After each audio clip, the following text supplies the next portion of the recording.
서로 마주보며 했던 예배는 화면을 마주보며 하고 손으로 넘기던 성경은 손가락으로 넘기는 성경이 되었습니다. 신앙생활의 모습은 달라졌지만 신앙생활의 본질은 변하지 않았습니다. 각자의 자리에서 묵상합시다. 4월 15일 금요일, 저는 43기 김혜인입니다. 우리가 오늘 함께 묵상할 말씀은 마가복음 16장 1절부터 13절까지의 말씀입니다. 하나님의 말씀을 제가 봉독하겠습니다.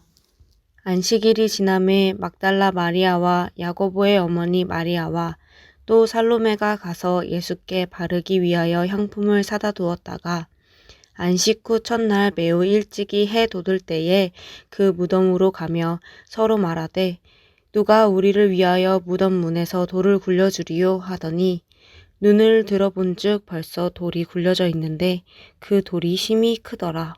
무덤에 들어가서 흰옷을 입은 한 청년이 우편에 앉은 것을 보고 놀라매 청년이 이르되 놀라지 말라. 너희가 십자가에 못 박히신 나사렛 예수를 찾는구나. 그가 살아나셨고 여기 계시지 아니하리라.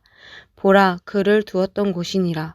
가서 그의 제자들과 베드로에게 이르기를 예수께서 너희보다 먼저 갈릴리로 가시나니 전에 너희에게 말씀하신 대로 너희가 거기서 배우리라 하라 하는지라.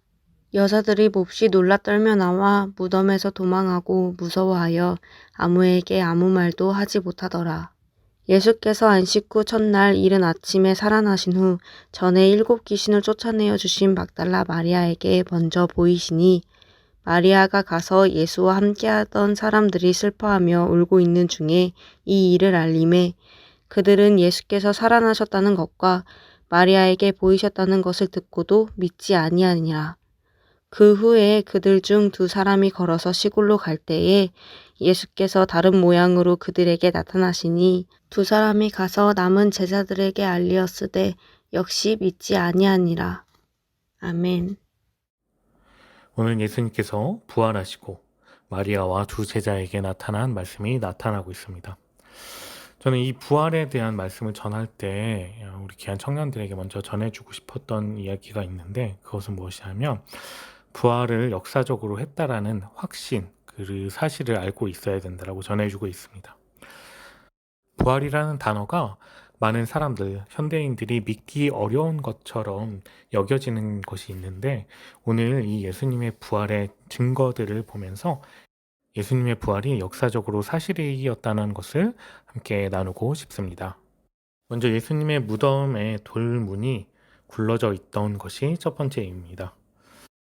예수님이 죽고 안식일이 지난 첫날 예수님이 시체를 안치했던 무덤을 향해서 여인들이 갔습니다. 그녀들은 예수님의 몸에다 향품을 바르기 위해서 무덤으로 갔었던 것입니다. 그런데 예수님의 무덤을 막고 있었던 큰 돌 무덤문이 굴러져 떨어져 있었습니다.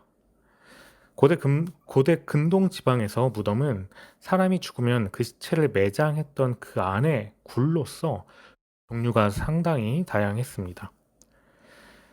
땅을 파서 그 안에다가 시체를 묻는 토장 무덤으로부터 자연적으로 생긴 동굴이나 사람이 일부러 파서 깎아서 만든 동굴의 무덤, 그리고 많은 인원을 동원해서 거대한 왕릉이나 피라밋 같은 무덤들이 있었습니다. 그런데 예수님께서 묻히셨던 무덤은 팔레스타인 지역에서 주종을 이루는 동굴 무덤으로 일찍이 아리마대 요셉이 자기 장례를 위해서 미리 마련해 두었던 것입니다. 이런 동굴 무덤은 남자 한두 명의 힘으로 섣불리 손을 댈 수 없는 굉장히 무거운 돌로 그 입구가 막혀 있습니다. 그리고 유대 종교 지도자들이 로마에게 요청을 해서 파수꾼들을 세워서 예수님의 시체를 가져가지 못하게 지키게 해놨습니다. 때문에 무덤 문을 옮긴다라는 것, 그 돌문을 움직인다라는 것은 굉장히 어려운 일이었고 파수꾼들이 있었기 때문에 예수님의 무덤이 열리기는 어려웠을 것입니다. 그럼에도 불구하고 그 돌문이 이미 굴러떨어져 무덤이 열려있는 상태였습니다. 여인들은 그 상태를 보고 무덤으로 달려갔습니다. 그 사이에 누가 예수님의 시체를 도적해 가지 않았을까라는 생각을 했습니다. 그런데 그 무덤 안에는 예수님의 시신이 있지는 아니하였고 어떤 청년 하나가 무덤 안에서 단정히 앉아 있었습니다. 이 청년은 두말할 것 없이 하나님께서 보내신 천사였습니다. 복음서에는 이 천사에 대한 이야기를 계속 나누고 있습니다. 이 청년, 이 하나님의 천사는 무덤으로 달려온 이 여인들에게 예수님께서 살아나신 것을 증언하여 주셨습니다. 그리고 이 예수님의 부활을 다른 사람들에게 알리게 하였습니다. 그리고 마지막으로는 사람들에게 나타나셨습니다. 오늘 말씀에는 막달라 마리아와 2명의 제자들에게만 나타났지만 예수님께서는 후에 많은 사람들에게 나타나면서 그들이 부활하신 예수님의 모습을 보게 하였습니다. 그리고 훗날 신약 성경이 써질 때 바울을 통해서 이 많은 사람들에게 예수님이 부활하셔서 나타났다라고 전합니다. 그렇게 전하는 이유는 그 예전에 많은 사람들이 예수님의 부활하신 것을 봤다라고 말하는 것이 아니라 지금도 살아있는 이 사람들이 예수님의 부활을 봤으니 이들에게 가서 물어보아라 라는 의미로 성경 말씀을 기록했습니다. 즉 그들이 아직 살아있으니 예수님의 부활을 봤던 증인들에게 예수님의 부활을 다시 한번 확인해라 라는 말씀을 전해주는 것입니다. 예수님께서 빈 무덤 가운데 그리고 천사를 통해서 부활하신 것을 알린 것뿐만 아니라 많은 증인들, 많은 사람들에게 나타나서 예수님의 부활이 사실, 역사적인 사건으로 보여주셨던 겁니다. 기독교의 십자가는 예수님의 고난받음, 예수님의 보혈만을 말하는 것이 아닙니다. 함께 늘 우리가 예수님의 부활, 그분의 부활하심을 말하지 않는다라면 우리는 죄 씻음을 당하나 다시 사는 새 생명을 얻는 것은 없는 것입니다. 우리가 예수님의 부활을 믿으며 우리가 그 부활에 참여할 때에 하나님의 자녀의 관계가 되며 새 생명을 얻는 것입니다. 우리가 부활을 믿음으로 또한 역사적 사실로 바라보는 영적인 눈이 띈 귀한 꿈청 지체들 되길 간절히 소망합니다. 기도하겠습니다. 사랑과 은혜가 많으신 주님 감사합니다. 십자가 가운데에서 고난 당하시고 우리를 위해 피 흘리시고 3일 뒤에 부활하셔서 많은 제자들에게 많은 사람들에게 나타나시며 또한 부활하심으로 말미암아 새 생명, 우리 역시도 새 생명을 얻을 수 있는 사람으로 바꾸어 주심에 감사드립니다. 우리가 부활 신앙을 가지고 살아나가는 새 생명 얻은 하나님의 자녀들 되길 원합니다. 오늘 우리 귀한 꿈꾸는 교회 청년들이 어디에 있든지 부활하신 예수님의 그 모습을 바라보는 믿음을 가지고 살아나가는 하나님의 자녀들 될 수 있도록 성령님께서 함께 동행하여 주시옵소서. 이 모든 말씀 우리 구주 예수 그리스도의 이름으로 기도드립니다. 아멘. 네, 오늘도 우리 귀한 청년이 질문을 보내주었습니다. 첫 번째 질문입니다. 12절 다른 모양으로 나타나신 건 원문으로는 어떻게 표현이 되어 있나요? 요한복음에서는 못자국을 보여주셨는데 마가복음에서는 어떤 의미를 전달하는지 궁금합니다. 라고 말하면서 다른 모양으로 부활하신 것에 대한 성경의 원문에 대한 이야기를 먼저 물어봤습니다. 다른 모양이라고 표현되는 이 단어는 헤테라 모르페라는 헬라어로 쓰여져 있습니다. 헤테라는 다른, 모르페는 모양으로 보통 해석하게 됩니다.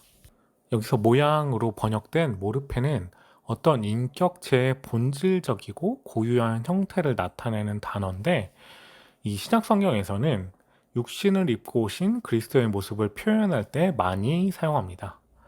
예수님이 원래 본체는 하나님과 본체였지만 종의 형태를 비워서 취하셨다라고 할 때 이런 본체나 형체의 단어로 같이 쓰였습니다.